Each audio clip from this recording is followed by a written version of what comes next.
The weekend is far in the rearview mirror after the Jays got the job done. It's amazing how one team can wash away other things that may be sticking in your craw.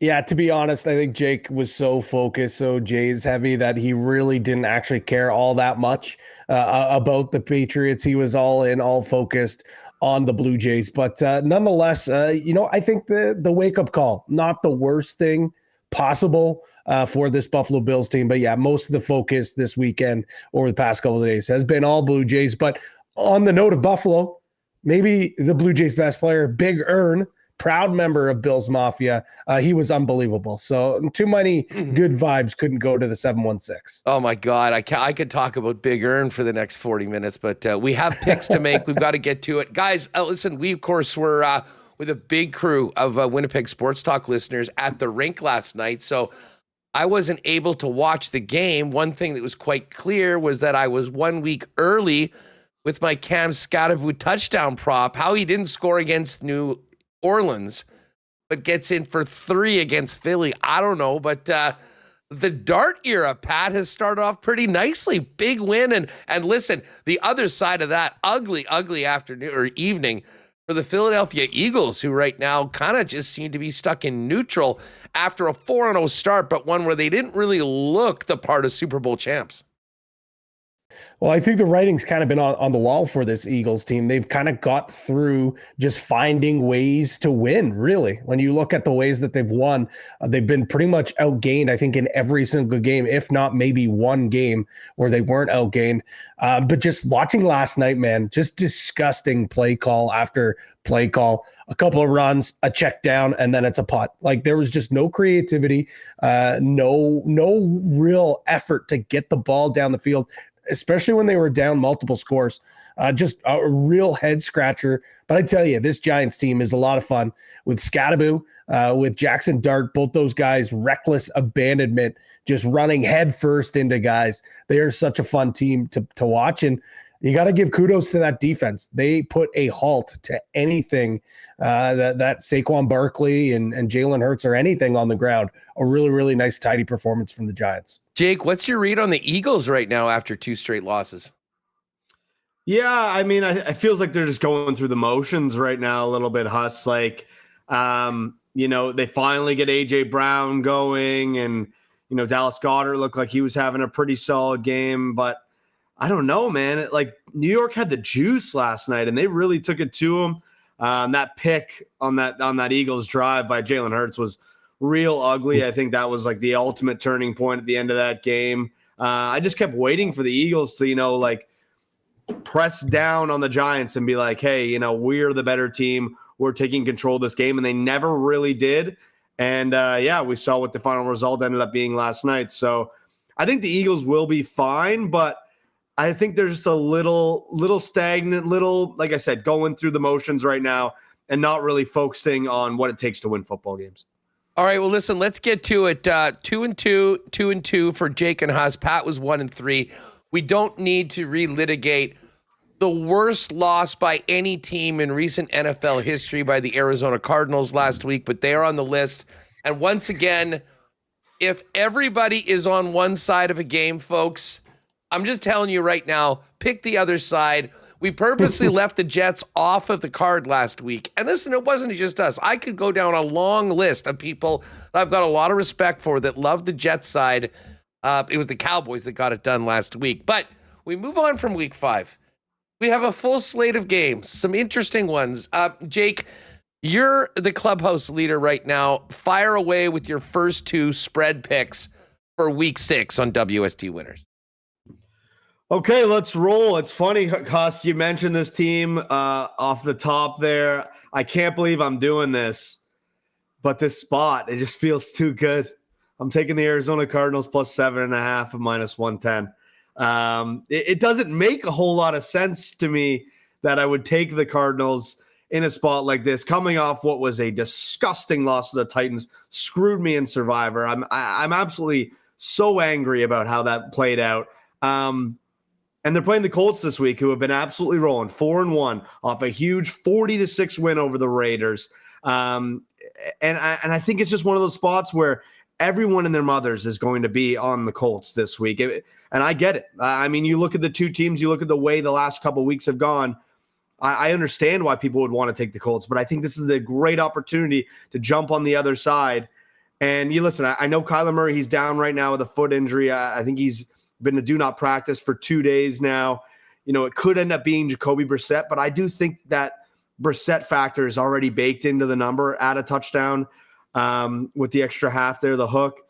I think you simplify the offense if it's Jacoby. You find your weapons in Marvin Harrison Jr., Trey McBride, and you just make it a little bit easier and find a way to cover that touchdown and with the half point. So I'm already seeing the Colts as a heavy public side. A lot of money, a lot of bets on the Colts early. I think you're going to be hard-pressed to find people wanting to take the Arizona Cardinals. Oh, people could not be more out on Arizona after what happened last night. I mean, there are so many there's so many people that, listen, like yourself, they got bounced on like the Survivor, money line parlays. I mean, this is that was a loss that it will take people not just weeks, but years maybe to trust the Arizona Cardinals again. But I do sort of agree with you. This maybe a bit of a pride play for these guys to get it together and at least be in this game. Where do you like after AZ?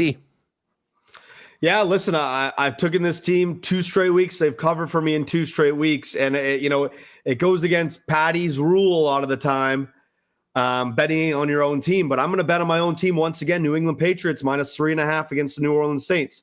Like I said, 3rd week in a row. And as much as this is a major letdown spot for the Pats, coming off an outright win as 8.5-point underdogs to a division rival in the Buffalo Bills, I think this is, this team's starting to put it together. We saw a big game out of Stephon Diggs last week. Drake May is looking real solid, a lot more comfortable as the weeks progress. Christian Gonzalez did go back on the injury list with a hamstring.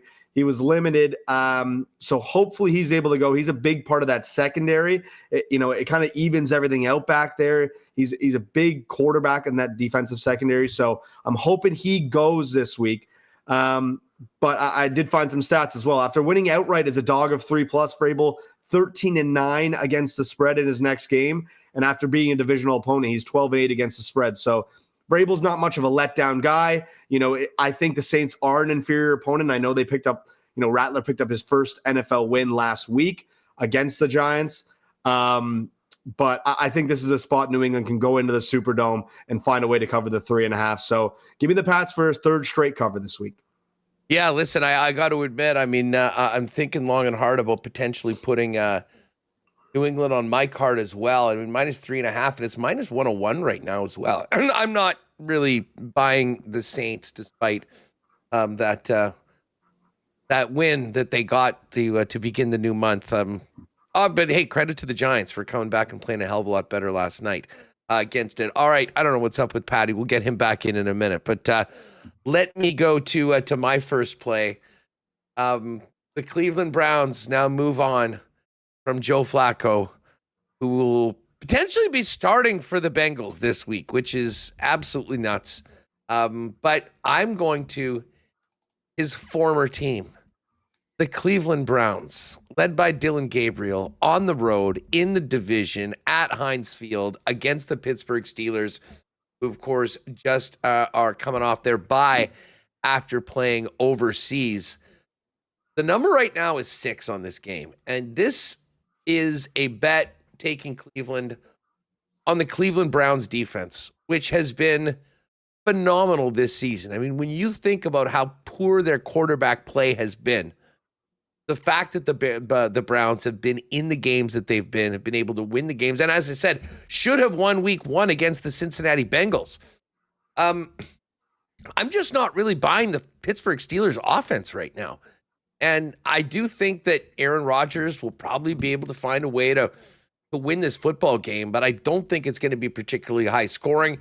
And to be honest, I think the Cleveland defense is so good that if they're able to potentially get a turnover or two, they could add a lot more to the field position, which is exactly what this team needs with the rookie quarterback going at it than others. So, to me, Dylan Gabriel, I think, is going to get better. I think Kevin Stefanski is a better, is a much better read on what he needs to do to put his young quarterback in a position to, move the football to get some successes. But this is a team that can really lean on their defense to stay in football games. And I think they'll do that. So I'm going to take Cleveland at +6 against Pittsburgh to start off the card. Another really interesting matchup, Jake, that a game that, I'll be definitely watching is the Seattle Seahawks against the Jacksonville Jaguars. Now, let me premise this pick with saying this is not sour grapes. Good on the Jags for coming back the way they did on Monday night. I thought Trevor Lawrence showed a lot later on in the game, to come back and get that late touchdown. I also think that they were incredibly fortunate to even be in that game. I mean, the mishap between Bolton and Trent McDuffie on what would have been, it felt like a game-sealing interception, was a huge break for Jags, but they made the most of it. That being said, I'm still really not sold on this team. And I think that they have the unfortunate task of handling a Seattle team that is going to be in a not a particularly great mood after losing at home to the Tampa Bay Buccaneers and just an absolute shootout last week between Sammy Darts and Baker Mayfield. This one is pretty close to a pick'em right now. It is a pick'em actually. At -108, -110 on the money line. But Seattle is +1 at -115. So I like Seattle to go on the road. I know it's a long ways that they're traveling and all that. Jacksonville's playing on the short week. They are absolutely due, I think, to take a loss. And I think Seattle gets one back after doing what they were able to do last week against the Tampa Bay Buccaneers. This time, I think they win this game outright. So as I say, I'll take the point, which is given to us at -115. But to me, this is a bit of a pick'em right now. Pat, you can see, is in the dark right now. So Jake, we'll just keep on running with our picks, and hopefully Pat will get back in here and he can roll through. But you're on Arizona and New England. I'm on Cleveland and Seattle so far. Where are you going for your third and fourth picks? Yeah, I'm going to primetime, Huss, and I'm starting off with your boys, the Kansas City Chiefs, -2. Listen, this might be a scary move by me because the Lions are an absolute against the spread wagon. They've been that way since Goff and Campbell kind of teamed up. They cover a ton, and as underdogs, they scare me even more. But wins are becoming more and more important for the Chiefs right now. They lose that primetime game to Jacksonville. They don't want to fall to 2-4. You got Denver and Los Angeles both in good spots this week as favorites. Denver's got the Jets. Los Angeles, I believe, has the Dolphins. So both those teams are in good spots. They can move to 4-2. The KC needs to stay right there with a win this week. And I think this is a good spot at home on Sunday Night Football. Like I said, I might be crazy against one of the best against the spread teams, but not all spots are created equal. The Lions beat up on bad teams. We've seen that. I know they beat the Ravens earlier this season. That defense is a little suspect. I think this is an Andy Reid, Steve Spagnuolo, Patrick Mahomes masterclass on Sunday night at home. I think the Chiefs, they kind of set themselves up for like, hey, we're not going anywhere just because, we're 2-3 below 500. Get back to 500 with a win on Sunday night at home and then roll from there. So I'm backing your boys on Sunday Night Football. And then I'm jumping into Monday Night Football with my final pick. I'm taking an underdog, and I'm going Bears +4.5 off the bye. I think Ben Johnson has this team ready to go following a 15 days off, Huss. Like, this is as fresh as you can be. They carried momentum into the bye with 2 wins, taking on the Commanders, who, they had a nice little comeback last week against the Chargers. But the Bears are fresh. They've had 15 days off between games, coming into a Monday Night Football game. Teams with that much rest, 19-11 against the spread when playing on the road, dating back to 2003. So I know they're on the road, but I think the number is nice at 4.5 there. We get a bit of a hook with that 4 number. Those football numbers we always talk about us. And, I trust in Ben Johnson and the Bears. I think he keeps this team rolling with that extra rest. Yeah, you know what? I hadn't really spent a lot of time looking at the Monday nighter, but I can't say that I disagree with you on that pick. I mean, Washington has had some big time issues when it comes to their receiving core in particular staying healthy, and Jaden Daniels. And Chicago has looked a lot better. I mean, they had that big win against the Raiders. I think there's a lot of confidence that they're building in the right way. And yeah, listen, you give Ben Johnson 2 weeks, to prepare for a game. You know that he's going to have a game plan that'll put his team in a chance to win, and that should be a fun one on Monday night. I've got to hand it to you, and I guess this should make me happy because you have been picking these games better than Pat and I. I was actually going to go with New England and KC for my other two picks. I'm just looking across the board. I'll certainly back those ones when we get to making a parlay. But here's another game that I like that I'll throw in on the card. I'm going to take the Dolphins +4 at home against the Chargers. The Chargers had a hell of a start to the season, but they're just absolutely decimated right now. And Justin Herbert, given a full complement of Chargers players, like, he's ready to go. I mean, he can do well.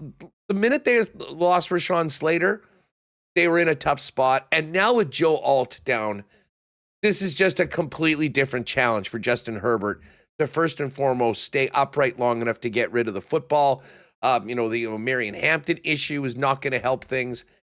And listen, is Miami very good? No, but they're going to be at home in this game. Mike McDaniel's are a little bit lost right now. They need to bounce back. I think that this will be a close game. I would love to see the Dolphins win outright, just being a Chiefs fan in the AFC West.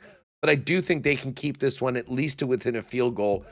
So I'll take the Miami Dolphins at +4 for my other pick. It looks like we've got Pat back, so Pat can just roll through his 4 as we finish up ours. And as they say, you know what?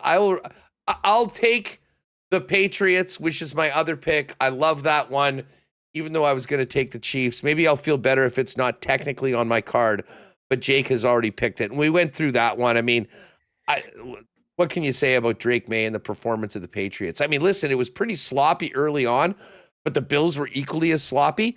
They were able to come back, make that happen. I think they keep rolling against a team that is just simply not as good as they are right now. That was the Saints got their win. They won't go 0-17. They're not getting win number 2 this week. I like New England to cover the 3.5. All right, we got Patty back.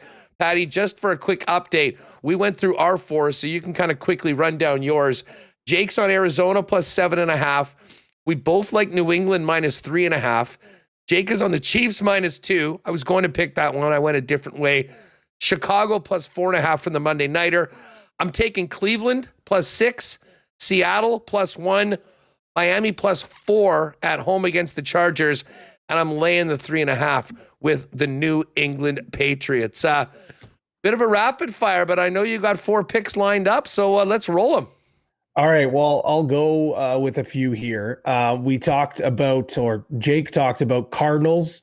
Well, I might be spite betting. I might be buying the rat line following the favorites, but I'm going with the Colts. They're 4-1 against the spread, number 1 in the NFL against the spread. The Cards, the big thing for me, I won't go into this too much, just against Jake's points, though. I think you could argue that, Danny Dimes and Jonathan Taylor have been outstanding for this team, but for me, it's also the O-line. They have given up the least amount of sacks per game. They're under giving up a sack in each game. The Cardinals have had a real hard time generating any sort of pressure on the quarterback this year. Kyler Murray, also, do we know, is he playing? He didn't practice on Wednesday. Whether it's Murray, whether it's Jacoby Brissett, I really like the Colts to cover the 7.5 here. So give me the Colts -7.5. I'm going with another big favorite in this one. Broncos -7.5 against the Jets. Favorites in the international games are 37-14-1 straight up and 33-9 against the spread. Bo Nix as a underdog, 9-2 against the spread in his career. as a favorite. As an underdog on the flip side, he's 5-7. So struggles to cover the big spreads, but when his team's a favorite, that's actually where he does really well. And then Denver's defense is just so elite, 16.8 points per game. That's the second fewest in the NFL. I don't know how the Jets are going to be able to generate any sort of offense against this team. So I will go with the Broncos in the early game at Tottenham Hotspur Stadium, -7.5. And then my last two picks, I'm going to go, I think one of them, you guys, actually both of you guys are on this. Patriots, -3.5. Won't dive into it too much since both of you guys are on it, but we talked about the letdown spot. Jake, I think you were going over it. The letdown spot just does not exist when it comes to Mike Vrabel. So I'll take the Patriots -3.5. And then Huss, you're on another one of mine. Seahawks +1.5. Jags, I don't care about that win against Kansas City. I still think they're frauds. I still think Trevor Lawrence stinks. When you look at who have they beat besides the Chiefs, Panthers, who are one of the worst teams, if not the worst team in the NFL. The Texans, when they were at rock bottom. And then the 49ers, when Brock Purdy was basically rushed back. And when you look at the Seahawks, they've lost to the 49ers, who are a very good team, and the Bucs, who are a great team. And both those losses were just to 4 or fewer points. Give me Sammy Darts, the most efficient quarterback in the NFL, to probably win this one outright. All right, so Patty, Indy -7.5, Denver -7.5, New England -3.5, and Seattle +1. This does give us a bit of a conundrum. Like last week when we were on the Jets, we were all on the Pats. And yeah, I mean, honestly, amongst these games, I still love this one, and I think it is very much potentially partner worthy. But do we just have a standing rule that if we all pick a game, it can't go on the parlay? I guess that is what we have to decide. Other possibilities.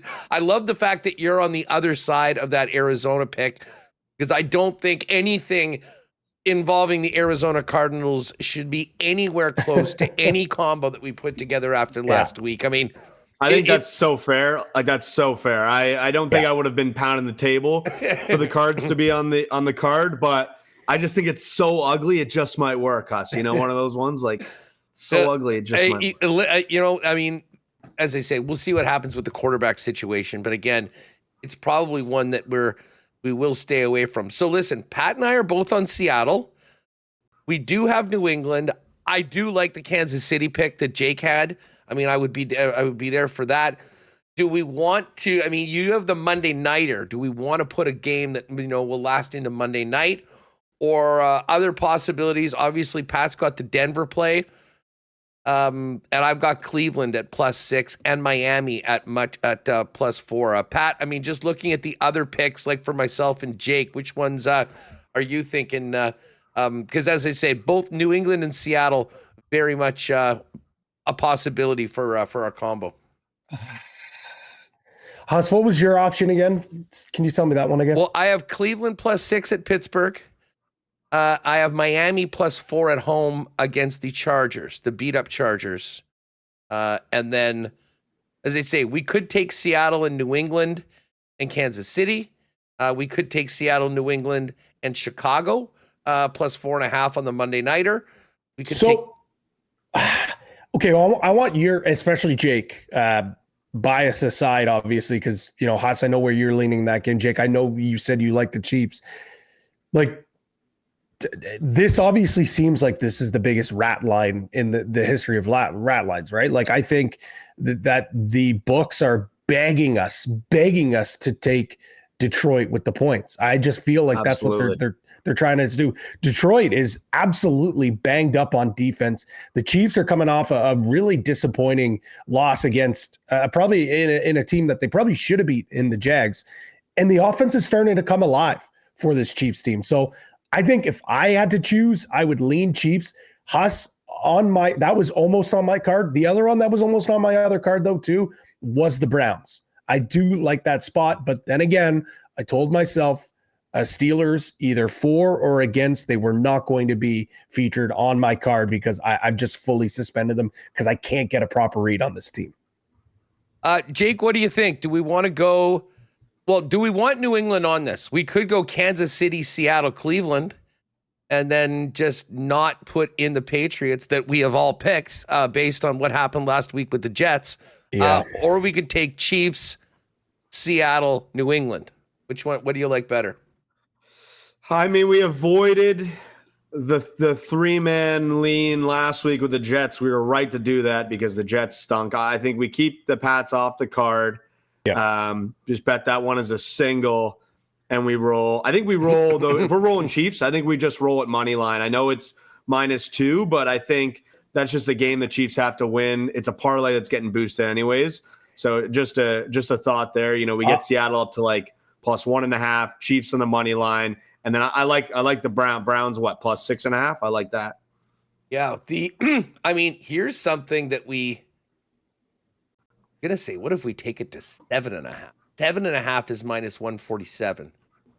Don't hate it. But, you know, so if we did that and then just took the other two games on the money line, Chiefs money line and Seahawks money line. That's +463. Oh, that's exactly what we're gonna do. Browns +7.5, Seahawks, Chiefs both to win. I love that. Okay. I love that. Makes a lot of sense. And then, I mean, that extra half point in the Cleveland game, I think, you know, at least we're getting like the right points to get, going from 6 to 7.5. AC, ML, and Seattle ML right now. All right, so there is what we're gonna do for the partner parlay. All right, we've got a few minutes here. Let's get into some props here. Patty, you've been locked and loaded. Who are your two favorite props this week for the prop shop?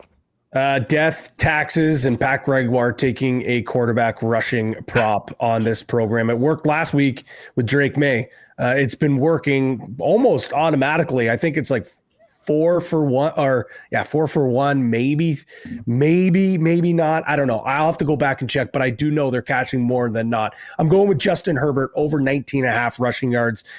With Herbert being healthy, Greg Roman has really found a niche for him to use his legs. Sometimes it's design runs. Sometimes it's just Herbert taking off and scrambling. He has eclipsed this in all games this year. He's averaging 30.6 rushing yards per game. Sorry, there's just one time he was under 20 yards, and it was against arguably the best defense in the Broncos in week 3. But he is averaging more than this each game. On the flip side, the Dolphins have been torched by mobile quarterbacks this season. They've allowed 25-plus rushing yards against quarterbacks in 4 of 5 games this season. Jones had 26. May had 31. Allen had 25, and then Fields put up 81. And only Bryce Young last week was the only one to not get that mark. And let's be honest, Young really not the most mobile quarterback in the world. So I really like this rushing stat. I'm going to stick with the quarterbacks in this one. And this one's a little bit of a plug your nose and gulp and just take it and trust me. Dylan Gabriel over 84.5 passing yards. Listen, I get it. That's scary. Rookie quarterback going up against the steel curtain. But I got to tell you guys something. The steel curtain ain't the steel curtain anymore. It's more of like a wool sheet or a cashmere because it's paper soft. They stink. They are really bad. They're giving up 260.5 passing yards per game. That's the third worst in the entire NFL.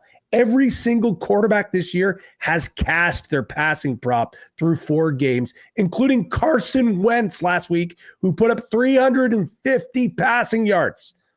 Just ridiculous. Gabriel didn't look too bad in London last week for his first start. 190 passing yards, 2 TDs, 0 interceptions against a much, much better secondary in the Vikings. So give me DG over 84.5 passing yards. Yeah, 184, right? Yes, 184, correct. Yes. All right, so Herbert. I had to go check that line, Patty. For a second, he's at 84.5, and I was like, "Oh my god, I got to go see that line myself." 184.5. I like it. Yeah, 184. Jake, still really low. So 184 over for Gabriel. Herbert over 19.5 rushing yards against the Dolphins. Jake, what about you? Yeah, I got a rush prop and I got a receiving prop this week. So let's start here with the rush prop. We got a 2-touchdown favorite against one of the worst rush defenses in the league. I'm looking for a heavy dose of Josh Jacobs this week, boys. Josh Jacobs over 80.5 rush yards. It's -114 right now. He's cleared 81 plus 2 of 4 starts this season, so halfway there, fresh off the bye. So, imagine Jacobs and the Green Bay offense is going to be feeling pretty good. And, they're 14-point favorites right now against the Cincinnati Bengals. If they get up early, I'm expecting a lot of Jacobs, throughout the stretch. And if you look at the Bengals, they've already allowed 2 100-plus yard rushers this season. And then last week had a combined 119 rush yard game to Montgomery and Gibbs. So, with Jacobs being that lead back in the backfield for the Packers, I think we're going to see a heavy dose of him. I was going to take him as my touchdown score, but it was like minus 200. It was just too juicy for me. So I'm going to go with the rush yards for Jacobs over 80.5. And then I'm going to a guy who's really starting to pick it up for a team, that's really struggled this year in the New York Jets. I said they were banned from my card, but that doesn't mean they're banned from player props because Garrett Wilson did cash us last week. I'm not going back to the well with Wilson. I'm actually going to Mason Taylor over 34.5 receiving yards, the tight end, young tight end in New York right now.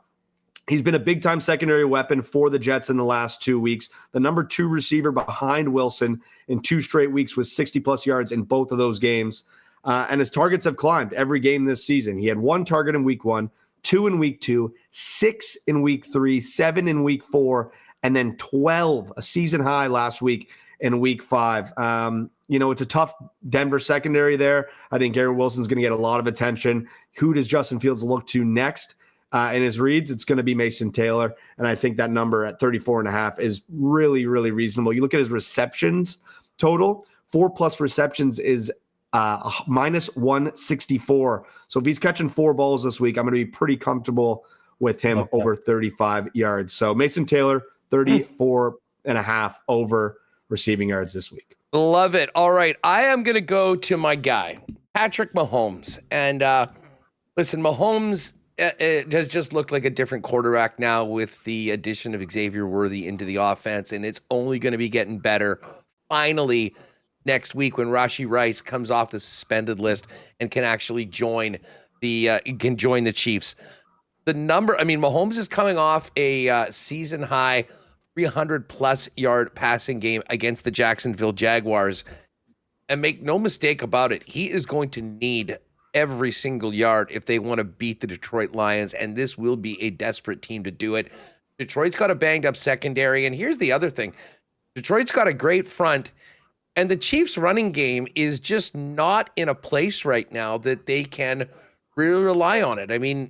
Right now, this is Patrick Mahomes driving the bus right now and putting the team on his shoulders for the most part. Pacheco had a couple runs, but there wasn't really much going on the ground. And until they maybe make a deal, we've heard Breece Hall, we've heard potentially Alvin Kamara out there. We'll see whether that happens. But, in a game like this is going to be the Mahomes show. The total on his passing total is 270.5. To me, I'm looking at back-to-back 300 games for Patrick Mahomes. So we'll take over 270.5 in the air. And, I'm going to go to our guy, Jonathan Taylor. And Taylor has been an absolute stud. He's been very consistent right now. The one thing that has been an issue for some pretty big rushing totals on Taylor, in this last week was a perfect example. They get into a position where they're smashing these teams so badly, they can just tell them to take the helmet off and rest. And that was the case last week when they put up the 40 spot against the Raiders. I'm not going to take the over rushing total prop, but what I am going to do is take the long rush over 15.5. He's had a couple monster runs so far. And the second that Jonathan Taylor gets past or through that first hole and the first level of the defense, he's liable to go deep. And listen, the Arizona Cardinals have not been a team that has been just shutting down the run. To me seems like a game that Taylor could absolutely hit his rushing total prop. I'm not sure he gets the attempts based on the fact that I think there's a good possibility that Indy runs away with this game, although I know Jacobs has it at plus 7.5. If that is the case, great. But every single time this guy gets the ball, he is capable, especially against a team like Arizona, of going for 25 or 30 or 40 or 50 or to the house. The long rush is 15.5. He's done that in 3 of his 5 games. I think it's highly likely he does it again in this one. So Jonathan Taylor, long rush over 15.5 is going to be the other play. Guys, let's just quickly get our favorite one. Jacob, do you like Jacobs or Taylor for the parlay? I really like Taylor. The more I dove into it, I think that number is real low. I think there's some value there. If you look at just his usage over the last few weeks, I think it makes a lot of sense. So I'd pound the table for Taylor. Pat, I will say this. I have a feeling Justin Herbert's going to be running for his life in that game. So I actually do love the 19.5. But do you like that one, or do you want to go with the Dylan Gabriel passing prop against the Steelers? If you're leaning that's no problem. I'll put something other together with Dylan Gabriel. Also, it would be disgusting if the one leg that loses is a Dylan Gabriel passing prop. So let's go with Herbert. All right, and you know what? As much as I do love the long rush, let's ride with Mahomes. If we can get through those early 2 games, I mean, we'll just be looking for Patty to chuck it all night long on Sunday Night Football. So we'll go Mason Taylor over 34.5. We'll go Justin Herbert over, that was receiving, Herbert over 19.5 rushing, and Mahomes over 270.5 passing. And that will be our exclusive, the prop shop exclusive from it all. All right, touchdown scorers. Jake, who's making the house call? Yeah, listen, guys, you know me. Like, I'm always hunting. I'm always out there searching. Who hasn't scored this season? We're 5 weeks in. Like, someone's bound to find the end zone. Who hasn't found the end zone yet? Yeah, AJ Brown. I know I had him last night, Huss, plus 190 or 195. That was a rough one. This guy, though, I got a good feeling about him. Tet McMillan of the Carolina Panthers against an atrocious Dallas Cowboys defense. He's looking for his first touchdown of the season. You know, he's been getting a ton of targets from Bryce Young. He is the number one guy there. You know, as a rookie, it's always surprising when a guy comes in and, is leaned on this much early in the season. The Cowboys are allowing 2+ receiving touchdowns per game this season. I think this is a great opportunity for Tet to find the end zone at plus 136. 136, very similar to the number of my guy. Patty, what about you? Let's stick with rookie pass catchers, and I'll go with the best one in the league. And I think, Jake, you and I were, after a couple of sodas, we're talking about this guy. How good is this guy in terms of wide receivers? If you haven't guessed, I'm talking about Emeka Egbuka. Anytime touchdown, plus 122. And how are we still getting plus numbers with Egbuka? I know he's a rookie, but this guy has turned himself into a bona fide number one receiver, not just from his play, but the fact that Mike Evans and Chris Godwin's still out. Baker Mayfield's chucking it all across the yard to this guy. He's got a touchdown in each and every game. He's 5 through 5. The fact we're getting a plus number, I was shocked. I thought this would be closer to even money. So I'm hunting plus signs just like you, Jake. Maybe mine's a little more chicken than yours, but Egbuka, I think we're talking at the end of this season, him being a top 5 wide receiver in the NFL. The guy's an absolute stud. You know, we're all going receivers this week. This is excellent. I'm going to go JSN with the Seattle Seahawks. He scored in 2 of the last 3 games. And this is going to be a game that I think that is going to be heavily weighted to the air. I mean, I'm just looking at the targets for this guy. He's at 13, 10, 6 and 5. And again, those were games where they were winning. They didn't really need to do it. And then last week in the crazy shootout against Tampa, 8 catches on 9 yards, 132 yards and a touchdown. JSN at plus 137 is my guy. We got pluses on all 3 of these guys. So I think this is going to be a nice number with McMillan, Egbuka, and JSN. 3 receivers to hit it. We do need to quickly get to survivor picks. It was tough last week. The Rams killed a lot of people on Thursday night. And again, the Arizona loss. And I mean, people can talk about, bad beats and things that happened. That game will be infamous for a very, very long time. I am still alive, though, and I didn't overthink this one. even though the Packers are going up against a quarterback that has already beaten them this year, there is just absolutely no way in the world that the Cincinnati Bengals can come in and beat the Packers at Lambeau with Joe Flacco with 48 hours to learn the playbook, right? Packers are 14-point favorites. I'll be honest. I think they cover that number and probably win it running away. But I will take the Green Bay Packers to try to keep the dream of a perfect Survivor season alive as the biggest favorite on the board. I cannot wait to see what the number is for a sack for Micah Parsons. We might have to get like a team total of how many sacks Green Bay is going to end up with. That O-line with Joe Flacco, it's going to get ugly. It's going to get ugly. With that being said, there's probably going to be one or two dimes down the field to Jamar Chase, but it's not going to be enough to get it done. I like that pick there for Yas. Just going to be these bombs every day. He throws a beautiful deep ball. There'll probably be a lot of them. Maybe we'll see T. Higgins kind of become a fantasy relevant player again. Yeah. Do you guys have Survivor picks, or after last week, or we just if you're out, you're out?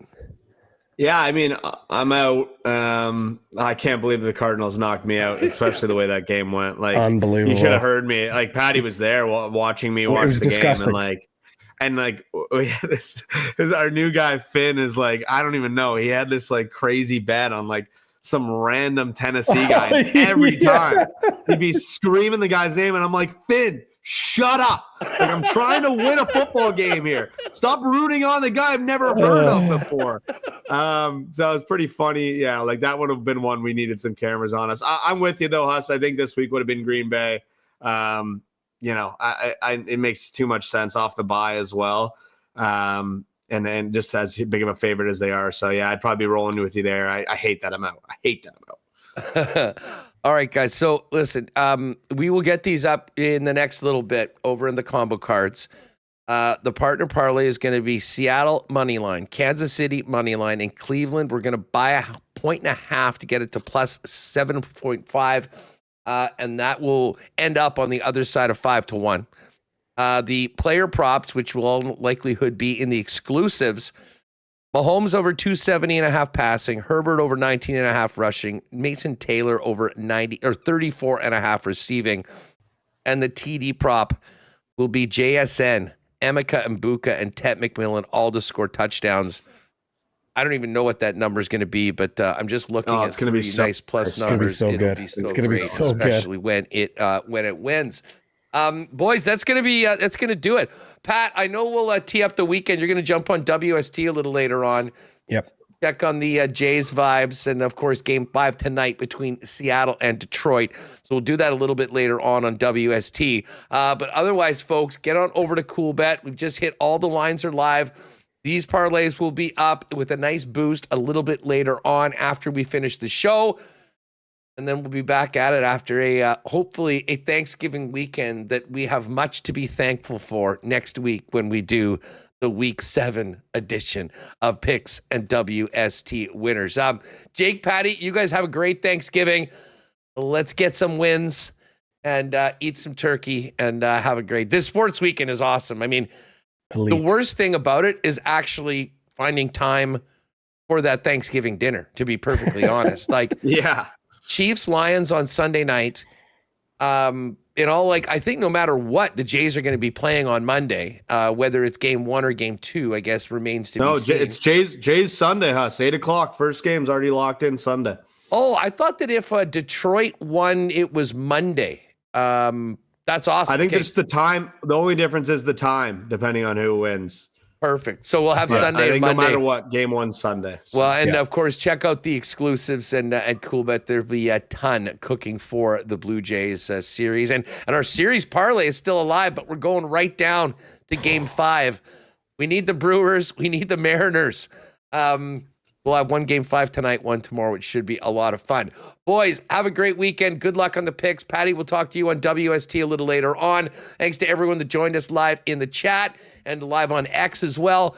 And shout out to the man, Michael Remus, for making the show happen today. If you're with us live in about an hour, big WST picking apart the Jets home opener and getting ready for the LA Kings coming to town tomorrow night. And, of course, the Bombers in Edmonton tomorrow. CFL 110 parlay as well is up in the exclusives.